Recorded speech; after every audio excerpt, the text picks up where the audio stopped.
અંગ્રેજીમાં વાક્યો બનાવતી વખતે બીકોઝ અને ધેરફોર ક્યાં વાપરવું એમાં થોડું કન્ફ્યુઝન થાય છે નહીં, પણ ચિંતા ના કરશો. આજે આપણે આ બંને વચ્ચેનો તફાવત એકદમ સરળ રીતે સમજીશું, જેથી આપણી વાત એકદમ ચોખ્ખી અને લોજિકલ લાગે. તો ચાલો શરૂ કરીએ. તો આજે આપણે શું શું જોવાના છીએ? સૌથી પહેલાં તો કારણ અને પરિણામનો કોન્સેપ્ટ સમજીશું. પછી બીકોઝ અને ધેરફોર ક્યાં અને કેવી રીતે વપરાય એ ઉદાહરણો સાથે જોઈશું. એ પછી બંને વચ્ચેનું મુખ્ય તફાવત શું છે એના પર વાત કરીશું, થોડી પ્રેક્ટિસ કરીશું અને છેલ્લે આ બધું યાદ રાખવાની એકદમ સહેલી ટ્રીક પણ જાણીશું. કોઈ પણ વાતને સ્પષ્ટ રીતે કહેવી હોય ને તો એનો પાયો છે કારણ અને પરિણામને બરાબર જોડવું. કોઈ ઘટના શા માટે બની એ છે કારણ અને એના લીધે શું થયું એ છે પરિણામ. આ બે વસ્તુને જોડવા માટે જ આપણે બીકોઝ અને ધેરફોર જેવા શબ્દો વાપરીએ છીએ. તો ચાલો સૌથી પહેલાં શરૂ કરીએ બીકોઝથી. જોઈએ કે આ શબ્દનો ઉપયોગ ક્યારે અને કેવી રીતે થાય છે. બીકોઝ એનો સીધો સાદો મતલબ છે કારણ કે. એનો મુખ્ય ઉપયોગ કોઈપણ ઘટના કે પરિણામ પાછળનું કારણ બતાવવા માટે થાય છે. એટલે કે જ્યારે પણ સવાલ થાય કે અરે આવું કેમ થયું, તો એનો જવાબ મોટે ભાગે બીકોઝથી શરૂ થાય છે. હવે આની વાક્યરચના સમજવી બહુ જ જરૂરી છે. જુઓ, બીકોઝ વાપરતી વખતે વાક્યમાં હંમેશા પહેલાં શું આવે? પરિણામ. એ પછી આવે બીકોઝ અને છેલ્લે આવે એનું કારણ. બસ આટલું જ યાદ રાખવાનું છે. પરિણામ પછી કારણ. ચાલો એક ઉદાહરણ જોઈએ. I am late because I missed the bus. આમાં આઈ એમ લેટ એટલે કે હું મોડો પડ્યો એ શું છે? પરિણામ. હવે સવાલ પૂછીએ કેમ મોડા પડ્યો, તો જવાબ મળે છે બીકોઝ આઈ મિસ્ડ ધ બસ, કારણ કે મારી બસ છૂટી ગઈ. જોયું? પરિણામ પહેલાં, કારણ પછી. ચાલો હજી એક ઉદાહરણથી આ વાત પાક્કી કરી લઈએ. She is happy because she won the prize. અહીં શી ઇઝ હેપી એટલે કે તે ખુશ છે, એ પરિણામ છે. અને એની ખુશીનું કારણ શી વન ધ પ્રાઇઝ, કારણ કે તે ઇનામ જીતી છે. એકદમ સિમ્પલ છે. પરિણામ પહેલાં અને કારણ પછી. સરસ. હવે બીકોઝ તો સમજાઈ ગયું. હવે જોઈએ આનાથી બરાબર ઉલટું, એટલે કે ધેરફોર કેવી રીતે કામ કરે છે. ધેરફોરનો મતલબ થાય છે તેથી અથવા આથી. આનો ઉપયોગ ત્યારે થાય છે જ્યારે કારણ તો આપણે પહેલાં જ કહી દીધું હોય અને હવે એનું શું પરિણામ આવ્યું એ બતાવવું હોય. એટલે કે ધેરફોર પરિણામને ઇન્ટ્રોડ્યુસ કરે છે. અને જુઓ, આની વાક્યરચના છે ને એ બીકોઝ કરતાં બરાબર ઊંધી છે. અહીં પહેલાં કારણ કહેવાનું, પછી ધેરફોર મૂકવાનું અને છેલ્લે આવે છે પરિણામ. એટલે કે કારણ પછી પરિણામ.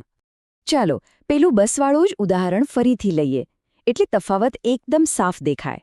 આઈ miss the bus, therefore I am late.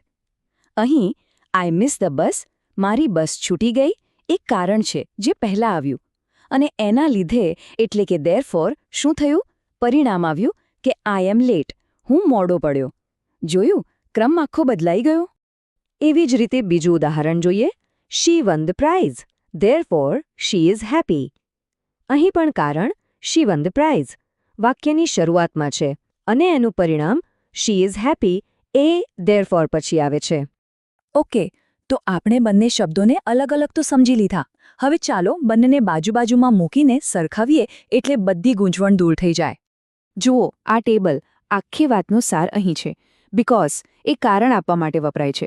જેમ કે I ate because I was hungry, એટલે કે મેં ખાધું કારણ કે મને ભૂખ લાગી હતી. હવે બીજી બાજુ ધેરફોર પરિણામ બતાવવા માટે છે. I was hungry, therefore I ate. મને ભૂખ લાગી હતી તેથી મેં ખાધું. વાત એ જ છે, પણ કહેવાની રીત અને શબ્દોનો ક્રમ બિલકુલ અલગ છે. ચાલો હવે ખાલી નિયમો જાણવાથી કામ નહીં ચાલે. થોડી પ્રેક્ટિસ થઈ જાય તો મગજમાં બરાબર બેસી જાય, ખરું ને? આપણી સામે બે સાવ સહેલા વાક્યો છે. ઇટ વોઝ રેનિંગ એટલે કે વરસાદ પડી રહ્યો હતો, અને બીજું આઈ સ્ટેડ હોમ એટલે કે હું ઘરે રહ્યો. તો સૌથી પહેલાં આ બે વાક્યોને બીકોઝ વાપરીને જોડો જોઈએ. યાદ છે ને નિયમ? બીકોઝમાં પરિણામ પહેલાં આવે. અને સાચો જવાબ છે I stayed home because it was raining. અહીં હું ઘરે રહ્યો એ પરિણામ છે જે પહેલાં આવ્યું, અને એનું કારણ વરસાદ પડી રહ્યો હતો એ બીકોઝ પછી આવ્યું એકદમ બરાબર. બહુ સરસ. હવે એ જ વાક્યોને ધેરફોરથી જોડીએ. આ વખતે શું પહેલાં આવશે? કારણ. અને સાચો જવાબ છે it was રેઇનિંગ therefore I stayed home. જોયું? અહીં કારણ વરસાદ પડી રહ્યો હતો એ પહેલાં આવ્યું અને એનાથી તેથી પરિણામ આવ્યું કે હું ઘરે રહ્યો. આ એક જ ઉદાહરણથી બંને વચ્ચેનો ફરક એકદમ સ્પષ્ટ થઈ જાય છે. ચાલો હવે આખી વાતનો સારાંશ કાઢી લઈએ, એક એવી ચાવી જે હંમેશા યાદ રહી જાય અને ક્યારેય ભૂલ ન થાય. તો આખી વાતની સૌથી સહેલી યાદ રાખવાની રીત કઈ? બસ એટલું જ કે આ બંને શબ્દો એકબીજાથી ઉલટા ચાલે છે. બીકોઝ પછી હંમેશા કારણ આવે અને ધેરફોર પછી હંમેશા પરિણામ આવે. બસ આટલું યાદ રાખી લો એટલે ક્યારેય ગડબડ નહીં થાય. તો બસ હવે પછી જ્યારે પણ કોઈ કારણ અને પરિણામને જોડવાનું હોય ત્યારે આત્મવિશ્વાસ સાથે જોડી શકાશે. યોગ્ય શબ્દ વાપરવાથી આપણું લખાણ અને બોલચાલ બંને એકદમ સ્પષ્ટ અને અસરકારક લાગે છે. આશા છે કે આ સમજૂતી પછી હવે બીકોઝ અને ધેરફોરમાં કોઈ કન્ફ્યુઝન નહીં રહે.